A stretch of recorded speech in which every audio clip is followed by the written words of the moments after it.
Hard to pinpoint one exact favourite Lions moment. I love the coming together of the team. I love the crack that you'd have with all the players when you'd meet them. You'd competed with them for so long. But for me, I really loved the idea of winning. And with the Lions, that's what it was all about. And so my favourite actual moment would be the last couple of seconds of the second test in Durban in 1997, when the wave of relief kind of goes over you to say you finally won. That Lions tour in 97, we were pretty much beaten up in both the games, the first two tests, and yet we won both of them. But for the last couple of seconds of that second test, the sense of release and relief when you watched Neil Jenkins kick the ball out into touch and you knew you were finally a winner was pretty amazing. You won't see me anywhere on any of the footage. I tore my groin in the last minute of the game, so I was in agony, but I was kind of happy agony, if that makes any sense. I don't have a huge amount of memorabilia. I've kept some of the stuff. It's not really on display. I have a couple of bits that are important to me. I've some elements from my father, and he toured with the Lions in '59, and there's a lovely sense of nostalgia for that. I have a couple of my own little bits. That jersey that I have in there, which looks like a huge jersey now. I was a much bigger man 23 years ago, but it was an important time. You know, we were struggling with Ireland at that stage, and this was a chance to be a winner, and we won on the world stage, and that means an awful lot to me.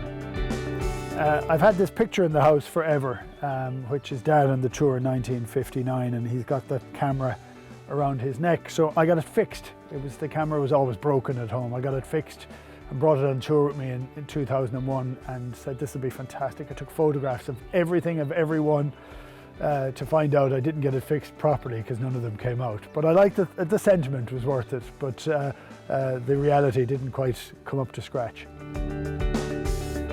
The Lions are special for a whole variety of reasons. It kind of shouldn't fit in some ways into professional sport, and yet it is essential in professional sport, essential for the rugby economies in the Southern Hemisphere and for the Northern Hemisphere.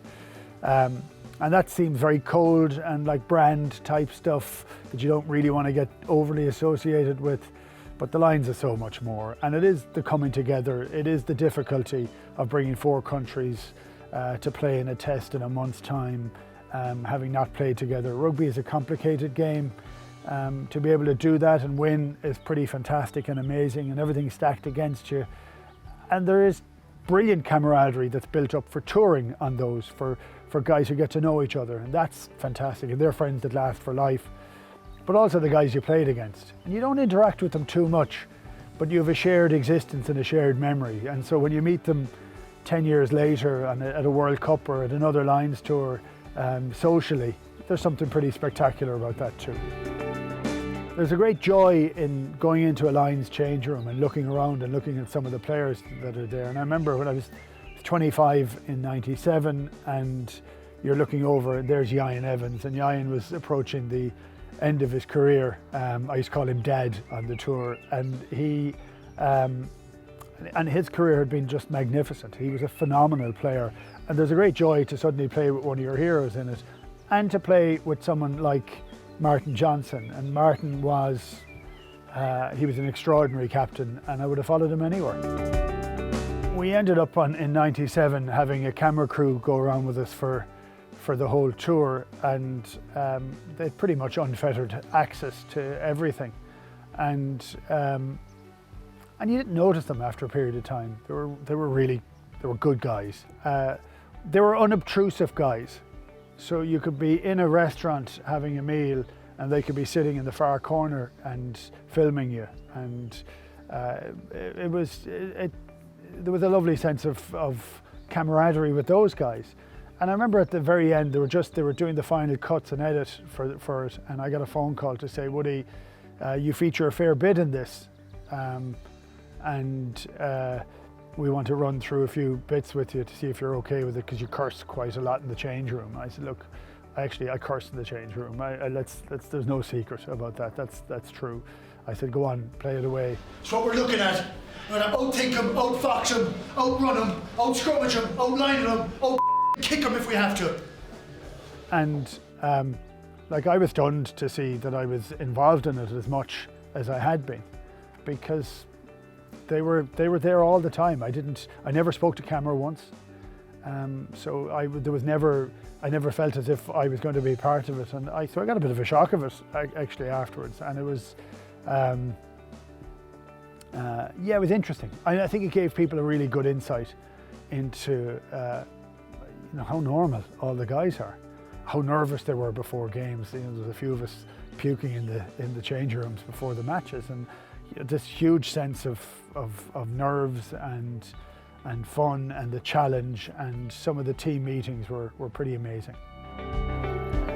I think each player has a different way of viewing how they are, and so for me in my rugby times, it's a long time since I played rugby now, and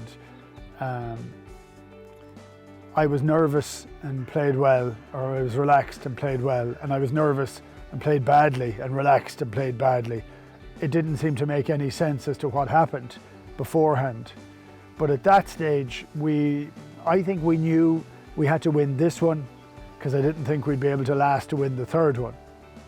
We were behind for nearly the whole game. We were beaten for pretty much the whole game until Gus got finally popped over the drop goal.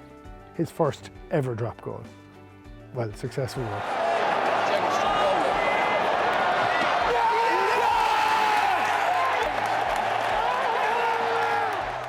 It was perfect. I mean, he had I would have said a quiet match, because he just wasn't involved that much in it, but he was like a bloody striker. When he got the chance, he took the chance and banged it over, which is the good thing.